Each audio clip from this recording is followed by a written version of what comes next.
ভারত আবার ধর্মে মহান হবে, কিন্তু সেই ধর্মের বিশ্বাসঘাতকতা করলেন 1975 সালে সংবিধান সংশোধন করে। রাজনীতিবিদগণ ভারতের দেব দেবী আমার ঈশ্বর সেই সংকল্প নিয়ে মাননীয় আমাদের শুভেন্দু অধিকারী মহোদয়, লোকেশ্বর মহোদয় পশ্চিমবঙ্গের এক প্রান্ত থেকে এক প্রান্ত ছুটে চলেছেন।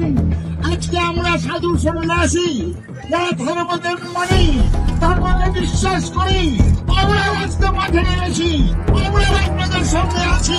আজকে আপনাদের স্মরণ করে দিচ্ছি, আজকে আপনারা ভোট দেবেন কোথায় সেটা আপনাদের ব্যাপার। বলুন সবাই জয় শ্রীরাম।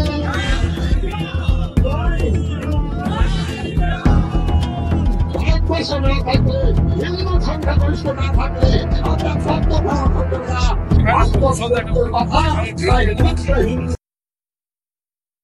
এই সরকার আর ক্ষমতায় আসছে না, কেন্দ্রে ইন্ডিয়ার সরকার তৈরি হচ্ছে। আপনি দেখুন ভারতবর্ষের প্রধানমন্ত্রী এখন আর দেশকে ইন্ডিয়া বলে না।